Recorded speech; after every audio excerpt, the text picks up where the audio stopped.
ये क्या, तीनों लोगों के स्वामी स्वयं जगन्नाथ जी आज एक कटहल चुरा के क्यों भाग रहे हैं? और ये माली हमारे प्यारे जगन्नाथ जी के पीछे डंडा लेकर क्यों दौड़ रहा है? आखिर ऐसी क्या नौबत आ गई? आइए जानते हैं प्रभु की इस नटखट लीला के बारे में। जगन्नाथपुरी में एक बहुत ही अद्भुत भक्त रहते थे, श्री माधव दास जी। उनका हृदय बिल्कुल किसी बच्चे की तरह साफ और भोला था। प्रभु जगन्नाथ के साथ उनका रिश्ता सिर्फ पूजा पाठ का नहीं, बल्कि एक पक्की मित्रता का था। ये अपनापन इतना गहरा था कि अक्सर भगवान खुद छोटा बच्चा बनकर उनके पास आ जाते और दोनों सखाओं की तरह घंटों खेला करते थे। इसी प्यार के हक से माधव दास जी प्रभु को डांट भी देते और प्रभु भी हंसते हंसते उनकी हर बात मान लेते थे। एक बार प्रभु जगन्नाथ अपने सिंहासन पर बैठे थे, लेकिन चेहरे पर उदासी छाई हुई थी। जब माधव दास जी दर्शन करने आए तो उनसे रहा नहीं गया। उन्होंने पूछा, जय जगन्नाथ प्रभु, आज चेहरा इतना क्यों उतरा हुआ है? क्या कोई संकट है? जगन्नाथ जी ने मुंह बनाकर कहा, माधव, यहाँ हमारा मन नहीं लग रहा। माधव दास जी हैरान रह गए। जी नहीं लग रहा? प्रभु, यहाँ तो राजसी ठाट बाट है, 56 भोग मिलते हैं, फिर क्या कमी है? प्रभु बोले, अरे सब कुछ है, पर वो आनंद नहीं आ रहा। हमें अपनी वृंदावन वाली शरारतें याद आ रही हैं। यहाँ तो बस सीधे बनकर बैठे रहो। माधव दास जी ने पूछा, तो आप क्या करना चाहते हैं? प्रभु धीरे से फुसफुसाए, चोरी, हमें चोरी करनी है। बड़ा मन मचल रहा है कुछ चुरा कर खाने का।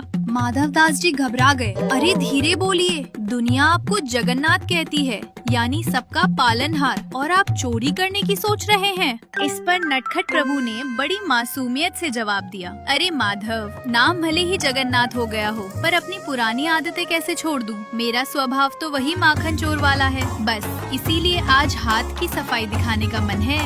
माधव दास जी ने हंसकर कहा, तो फिर जाइए ना प्रभु, किसने रोका है, कराइए चोरी। ठाकुर जी बोले, अरे वो तो ठीक है, पर अकेले चोरी करने में वो आनंद नहीं आता। साथ में एक दो जोड़ीदार हों तो असली सुख मिलता है। माधव दास जी बोले, तो बगल में आपके भाई बलभद्र जी और बहन सुभद्रा जी हैं, उनको साथ ले लीजिए।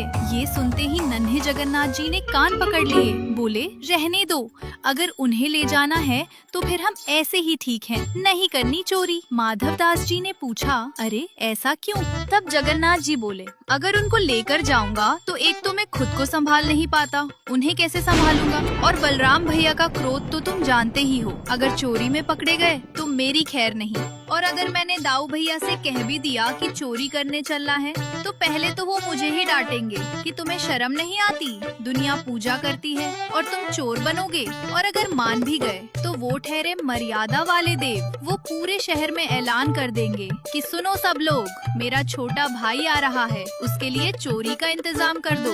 अब बताओ माधव, जब सब लोग खुद ही सामान दे देंगे तो चोरी का मजा क्या खाक आएगा? भैया के डर से तो कोई मुझे डांटेगा भी नहीं, इसलिए तुम ही सबसे सही हो, तुम ही मेरे साथी बनोगे। माधव दास जी ने हाथ जोड़ लिए, प्रभु, मैं ठहरा बूढ़ा आदमी, शमशान जाने के दिन नजदीक है, हाथ पैर कांपते हैं, मुझसे ये सब नहीं होगा। ठाकुर जी ने कहा, अरे तुम चिंता मत करो, मैं हूँ ना, बस मेरा साथ दो। माधव दास जी ने पूछा, अच्छा ठीक है, पर नियम क्या है? मुझे चोरी का कोई अनुभव नहीं है। जगन्नाथ जी ने अपनी तरकीब समझाई, देखो, दो बातें याद रखना। पहली, तेजी रखनी है, लेकिन आवाज बिल्कुल नहीं होनी चाहिए, कोई खटपट नहीं। और दूसरी, अपनी आँख और कान खुले रखना, पलक भी मत झपकाना, ताकि कोई देख ना ले, बाकी मैं संभाल लूंगा। माधव दास जी ने पूछा, जाना कहाँ है? किसी गोपी के घर? प्रभु बोले, नहीं नहीं, राजा के बगीचे में बड़े रसीले कटहल लगे हैं, वो राजा हमें भोग में खिलाता नहीं, इसलिए आज वहीं हाथ साफ करेंगे। माधव दास जी ने कहा, प्रभु चोरी क्यों करवी, राजा को संदेश भिजवा देते हैं, वो कल ही ढेर सारे कटहल भेज देगा। प्रभु ने मुंह बनाया, माधव तुम नहीं समझोगे, मामतर खाने में वो स्वाद कहाँ जो चुरा कर खाने में है। चोरी का फल मीठा होता है, तुम रात को तैयार रहना। माधव दास जी ने कहा,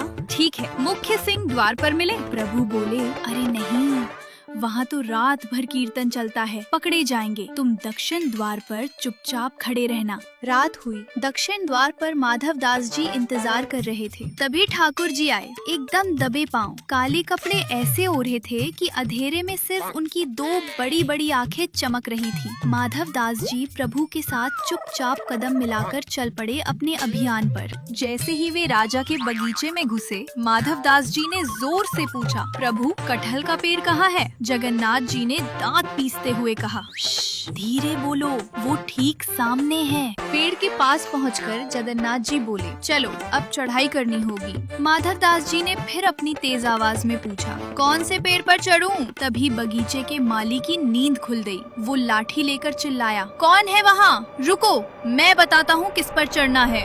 जगन्नाथ जी घबरा गए और तुरंत माधव दास जी को खींचकर एक झाड़ी के पीछे ले जाकर छिप गए। उन्होंने फुसफुसाते हुए कहा, क्या तुम मुझे मरवाओगे? मैंने तुमसे कहा था शोर मत करना। तभी माली वहाँ आया, इधर उधर देखा और चला गया। वे बाल बाल बच गए। माली के जाने के बाद माधव दास जी बोले, अब क्या उपाय है? जगन्नाथ जी बोले, देखो, एक ऊपर चढ़ेगा और तोड़ेगा, दूसरा नीचे लपकेगा। अगर कटहल जमीन पर गिरा तो धम से आवाज होगी और खेल खत्म। माधव दास जी बोले, प्रभु आप तो नाजुक हैं, कहीं गिर गए तो अनर्थ हो जाएगा, मैं ही चढ़ता हूँ। ठाकुर जी खुश हो गए। ठीक है, मैं नीचे झोली फैलाकर खड़ा हूँ। माधव दास जी पेड़ पर चढ़े और एक बड़ा सा कटहल पकड़कर ऊपर से ही चिल्ला पड़े, प्रभु ये वाला फेंकू या वो वाला? ठाकुर जी ने अपना माथा पीट लिया। लो, अब तो गए काम से।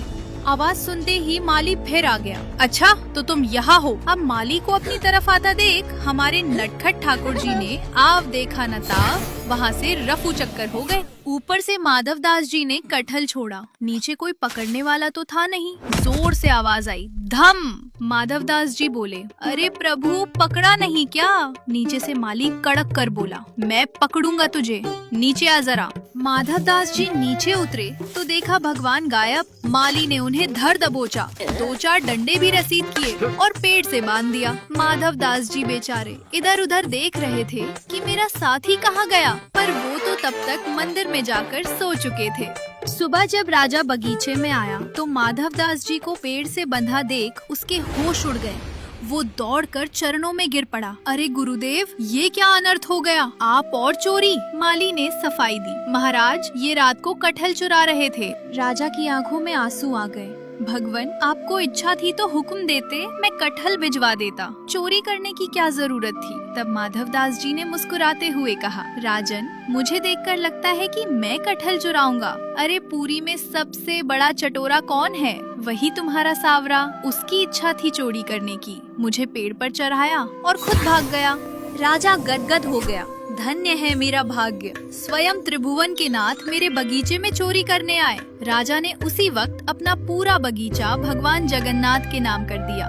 माधव दास जी को तुरंत बड़े सम्मान के साथ बंधन से मुक्त किया गया। रात भर पेड़ से बंधे रहने और माली के 2-4 डंडों की प्रसादी पाने से उनका बूढ़ा शरीर टूट रहा था, लेकिन मन ही मन वो अपने नटखट सखा की इस लीला पर मुस्कुरा रहे थे कि वाह रे ठाकुर, मुझे फंसाकर खुद कैसे रफू चक्कर हो गए। राजा से विदा लेकर अपनी रात भर की थकान मिटाने और नित्य स्नान के लिए माधव दास जी पुरी के समुद्र तट की ओर चल पड़े।